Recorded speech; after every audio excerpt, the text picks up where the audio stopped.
Aidan's Toy Trove, and I am here today with a package that I'm super duper excited about. This is a custom Breyer that has been out for commission for quite some time. Not an overly long time. I think maybe about a year or two, but I think closer to a year, which is not an outstanding length of time for a custom. This is by an artist whose work I only have one other piece by, and it is a resin horse. It's who is actually for sale because I don't really collect resins.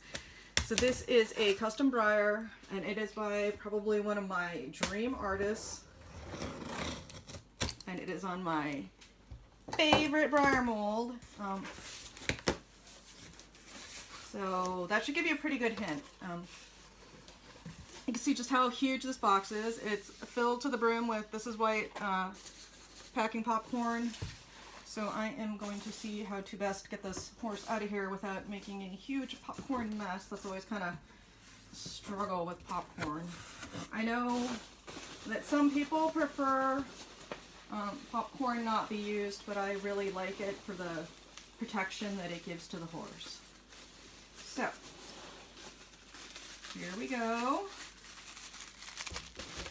Here is the horse, and I'll just get this box out of the way.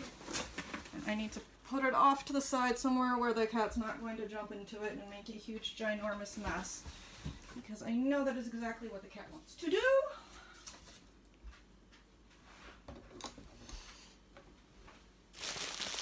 Now this artist works in, I believe, only oil paints. There are a number of custom artists who work in oil paints, but many of them do not, because oil can take a long time to dry, depending on if you use drying agents, and the drying agents have their pros and their cons, so I'm not going to get into whether that's good or bad, but she is known for her phenomenal paint work using oil paints. She also sculpts some of the best resins in the hobby. I'm not going to say the best, but they are very correct. And this should give you a really good clue. She also has her very own line of tack making supplies, which includes tack making kits and various buckles and little pewter or silver decorative plates. Very neat stuff. And this is an artist who's been with the hobby since its beginning, and I think she produced the first resin. Well, the first artist resin that is widely known in the hobby, which is the Rondo quarter horse stallion. And even today, that horse just does phenomenally well in the show ring. So I guess the secret's out of the bag. The artist is Carol Williams of Rondo Enterprises. She has her own website, riorondo.com, and you can see all of her wonderful, wonderful tack making supplies there. She also has unpainted resins there, and she has her gallery of painted pieces, which are both pieces that have been painted by her, and her resins that have been painted by other artists. So it's a fantastic resource and some great, great eye candy. I would highly recommend checking that out, riorondo.com. Just some great stuff on her website. Now he is wrapped in, it looks like very low lint toilet paper. This is typically how I wrap customs as well. So this might take a while to unwrap the horse. I can kind of smell a bit of sealant, which again isn't uncommon in the custom world. When you have them packed away in a box, the sealant can get a little smelly, and ideally you want to unpack them right when they arrive and then put them out in open air so that their finish doesn't get sticky or have any sort of damage to it.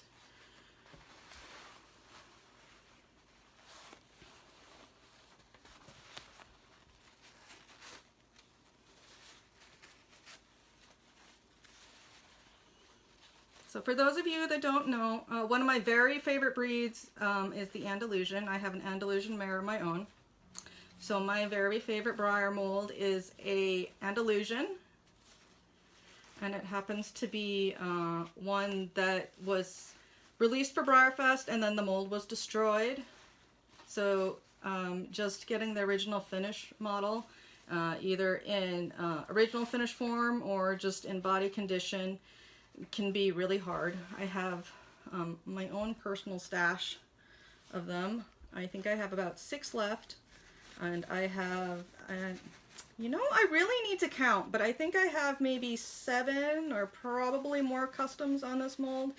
It is the only mold that I conga, and again, they're customs because A, I collect customs, and B, the mold was not released in any other large-scale runs. There were some test colors and some very limited original finish runs, and I'm having trouble finding the end of the TP here.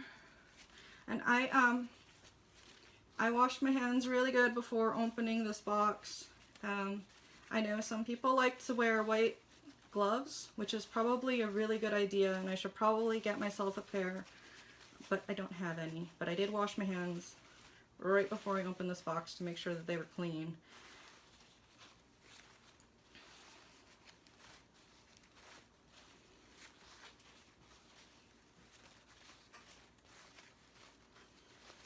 So this model, the mold looks a bit similar to Picasso. He's the current run Mustang, the Bay Pinto on the Desatato mold. I'm sure you guys have guessed what mold this is by now.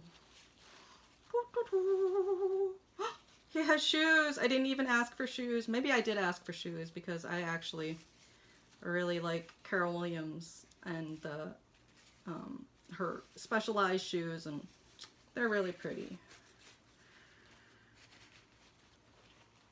And this is Carol's work is very hard to come by. It's available by lottery typically, and you can request that she paint a model for you, and she picks and she chooses which model she's going to paint, so you're not guaranteed a slot.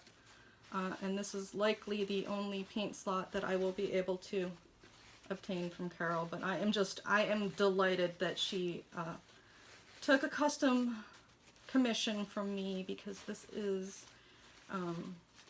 just great to own a piece by Carol Williams on my favorite mold.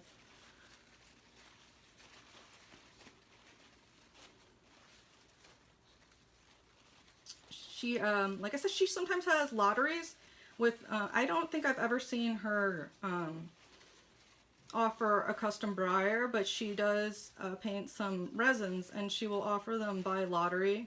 So you can sign up to receive notifications of those lotteries on her website. And that is probably the easiest way to obtain a piece by Carol. Oh, this guy is gorgeous. Just look at him coming out of all of his toilet paper, and he's so very detailed. I'm getting stuck again. I'm getting all twisted up in this toilet paper. So this guy is a, I don't remember exactly what his base coat color was. I think it was just a kind of a brown buckskin. He doesn't have the primitive markings that you would see on a dun. And I don't know what all sorts of weird genetics come into play when you have the Sabino pattern like this. So I'm not quite sure what his base coat is. It might have even been a silver bay. I don't remember, but it's really gorgeous, and I can't wait to get him unwrapped and show him to you.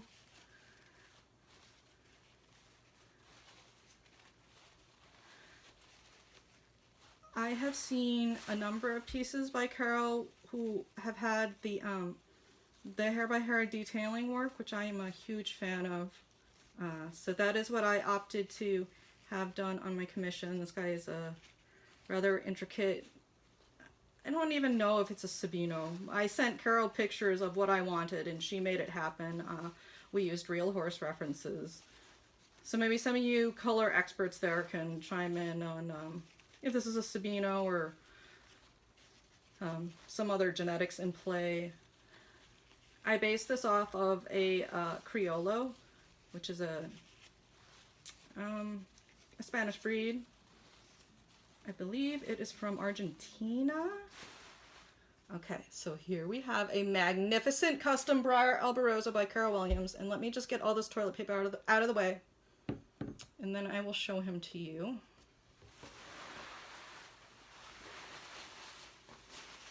I'm actually surprised Kit the cat isn't hanging around, and she probably is, and I don't see her, because I'm expecting her to pop out at any moment and just like snag this wrapping from me, or to just like leap on the table, because that would be a total Kit the cat thing to do. And she loves wrapping. So, this is my brand new custom Breyer Alborozo by Carol Williams. She did all of the prepping on him as well as the paintwork. There is no actual resculpting done on the mold, but I felt that I didn't really need it, and she didn't really think that the mold needed resculpting either. So this is just not just a repainted Alborozo, but he is a repaint without customization. Now maybe we can get into some of the detailing on him. One of his eyes over here is blue.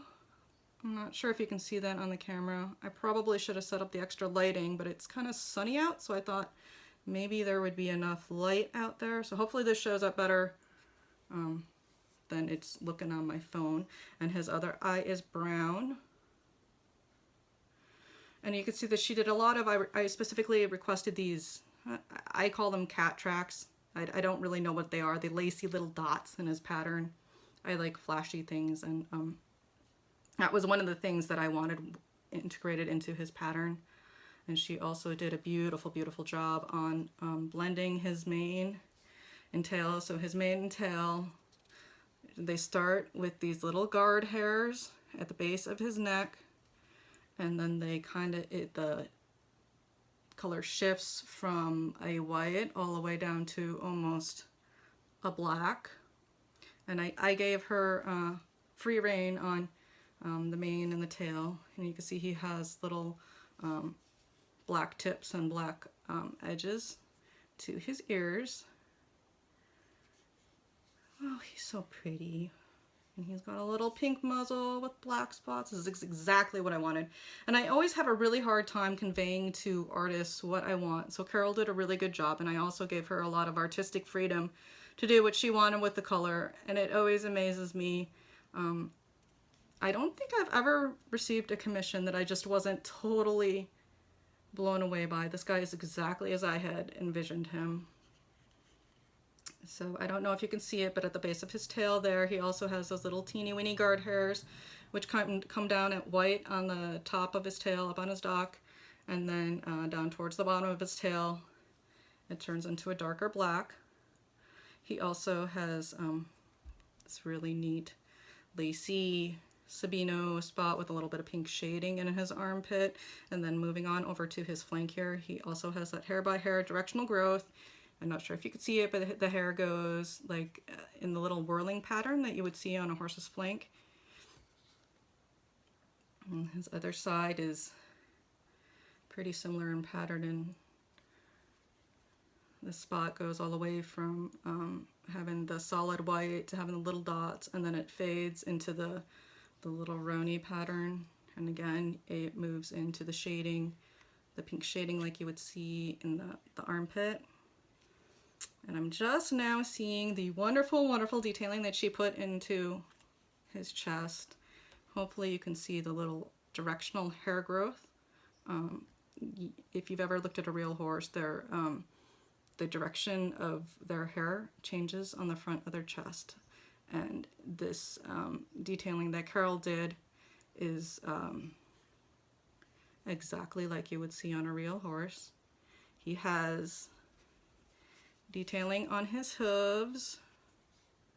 You can see they go from they're a natural color with the black striping, and then they have some of the black spots that extend up onto the white. And then he also has these lovely Rondo shoes. and show that to you. Hopefully that's in focus. And then there are his back shoes.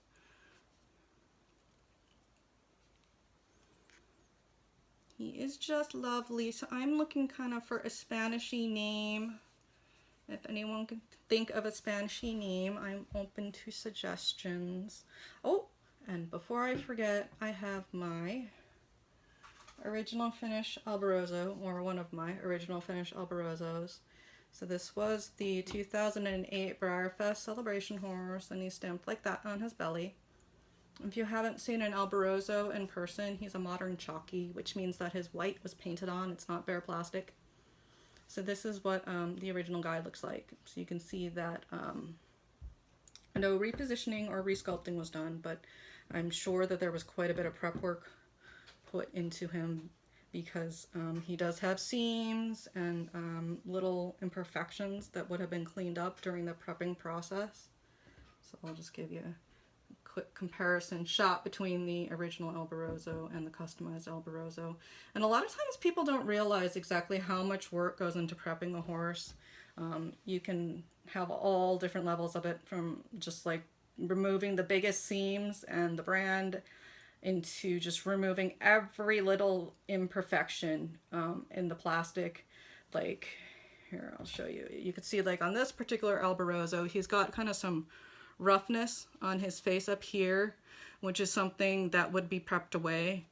And he also has like a seam in his mane here, which is something that the custom Alborozo has had prepped away. And then I know he has another main seam, but I'm not seeing it right now. And this is the Breyer logo, which people typically, let me get it on the camera, typically will remove that on customs just so it doesn't distract from the horse. So I can see just from looking at this guide that there was a lot of work done on his mane to make the seam on the mane go away. I know from prepping horses this is a lot of just tedious work getting rid of those little seams. There's a seam up here by his ear, which is obviously gone.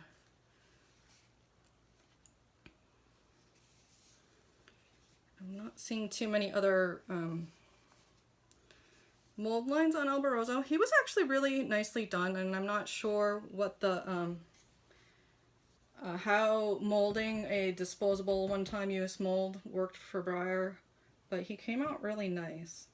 And that was, I believe, an agreement that the owner of the real Alborozo had with Breyer before allowing him to be the Breyer Fest celebration horse, was that he would only be produced that one time in mass production, and then at Breyer Fest the mold was destroyed. So there will be no more Alborozos, which is very sad because it is my favorite mold. I will try to get a video of my custom Alborozos all together, because I know you guys have been asking for that. And I would really love to show them off. It's just something I need to do.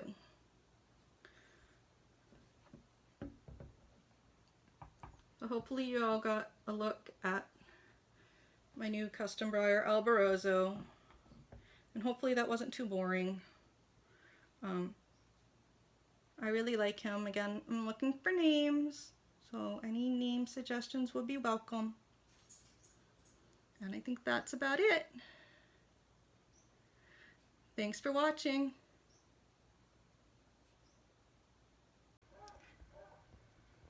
Now, I wasn't sure that you guys got a really good look at this guy while I was opening him, because the lighting in the kitchen isn't the best. Conversely, the lighting in the photo tent can sometimes be a little overbearing, but I thought that we would pen this to the video so that you could get a look at him this way too. I'm hoping some of the details show up. You can just see that gorgeous hair by hair detailing.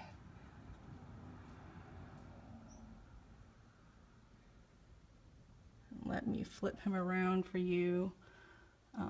Again, this is a custom Breyer Alborozo done by the very, very, very talented Carol Williams of Rondo. And this is probably my dream horse. See those intricate little spots and the little guard hairs on his mane up by the crest.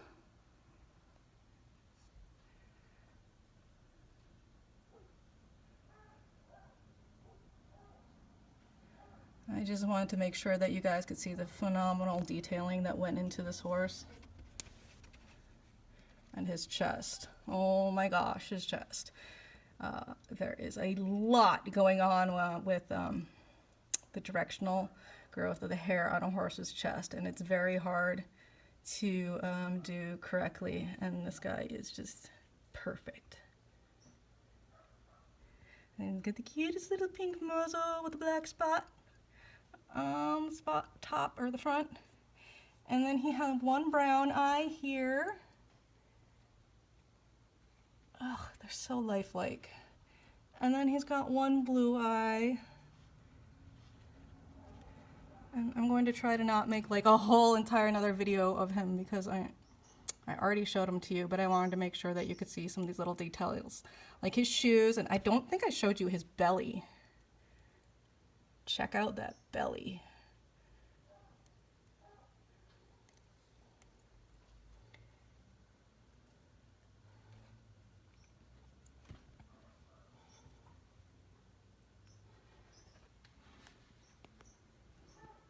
So that is my brand new custom Breyer Alborozo, painted by Carol Williams of Rio Rondo. Thanks for watching.